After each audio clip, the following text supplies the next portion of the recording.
discovery that we've made is just how much the show is about grief, and particularly as Macbeth from a masculine perspective, from a male perspective, not addressing the grief that he holds within himself.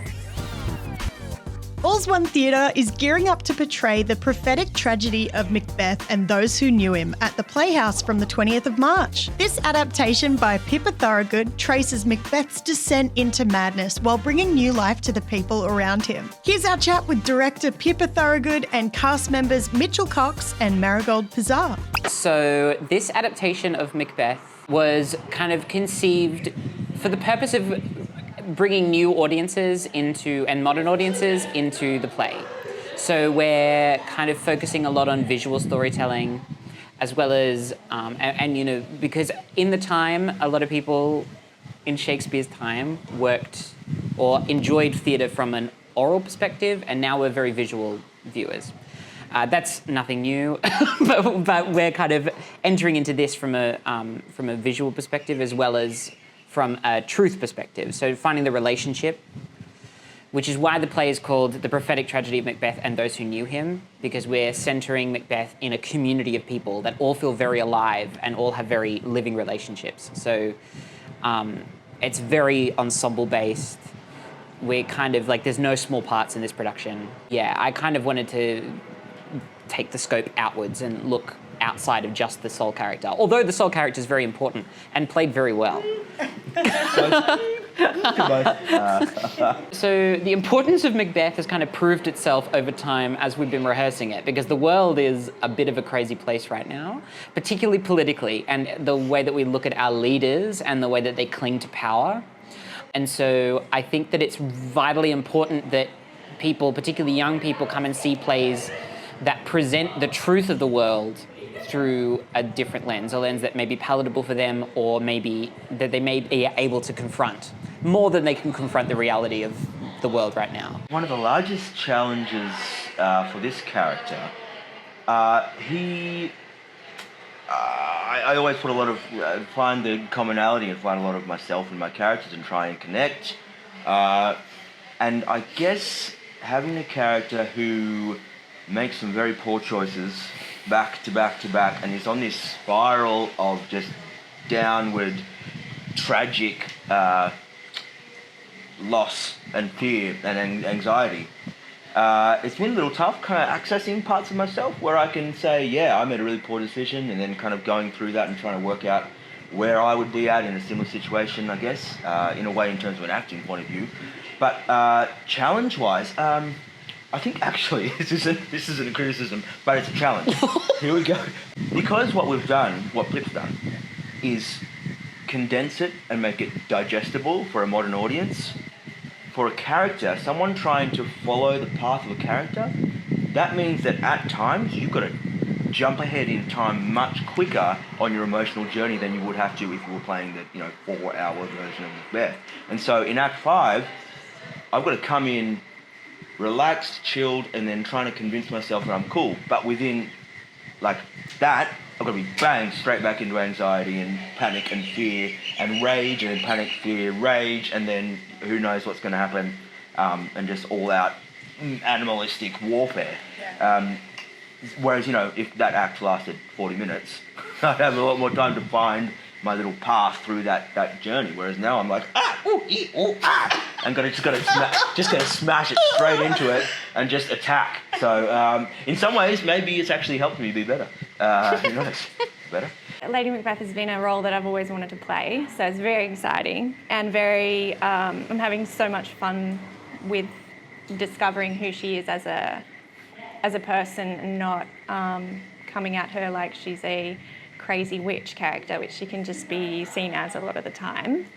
So trying to find her humanity and what actually instigates her and what drives her through the play, and coming up with like discoveries along the way, like every rehearsal. And a lot of it at the moment that's coming up is the relationship between Macbeth and Lady Macbeth, and that it's not just a characterised version of like this baddie trying to control someone to get what she wants. I think that there's a lot in there that is very there's an intimate relationship between the two that is very real and very like a need for her.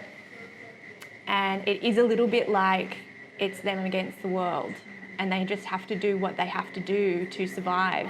And she makes it okay, kind of, by making it about their love story or success. Yeah, I'm not playing like a witch that is from the get-go bad. She has to kind of pull these bad forces around her to get her to do something that is bad because she wants the two of them to succeed. So it's just really fun. It's just been really fun. And I think the only challenging part for me so far is just like not having enough time. I just want so much time. I mean, I think that like when I'm cutting things down, we do a lot of cutting in the rehearsal room as well as like before, but I did a lot before now. And it's kind of me detecting where the images are getting away from me, like where it's kind of like I'm reading the text, and he's very descriptive Shakespeare, which is like great and beautiful. But there are times when I'm reading it and I'm like, not a clue, or it takes me at least 30 seconds that I don't have in the play to figure out what he's saying. So I get rid of those, which, you know, some people would call heresy. And, you know, probably I would agree. But I think that for what we're doing here, which is trying to keep it like snappy and fast and urgent feeling, I think that some of the poetry had to go, unfortunately. And then in the rehearsal room as well, it's about finding the moments that are like, are we kind of stumbling over words here, or are we stumbling over the images here?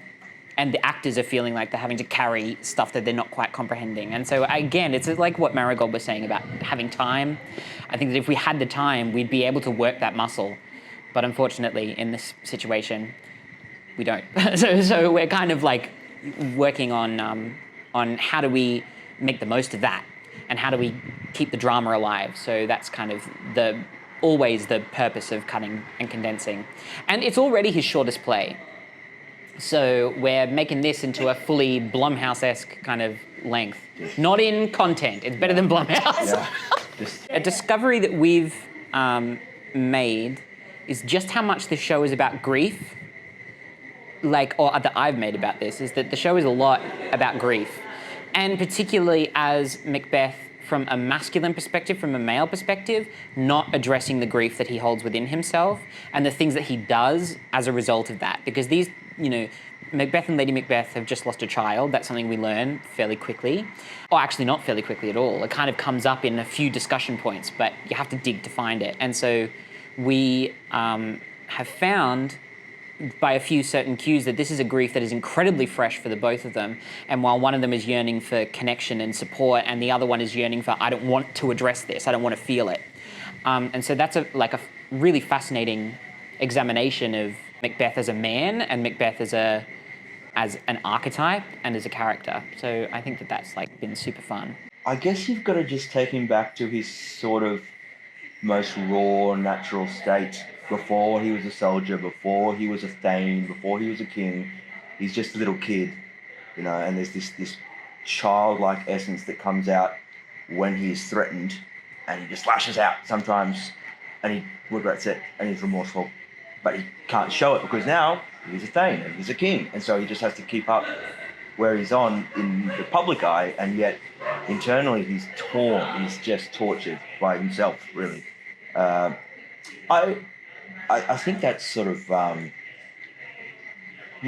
doing work with sort of voice and body to try and just augment moments in a sudden moment of clarity for him, to let him, in moments of clarity, when he can see himself and address himself and speak to his honesty of where he's come from and what he's doing and what he's feeling, that's when he can drop his guard and just be a little childlike and a little an innocence of, not innocence, but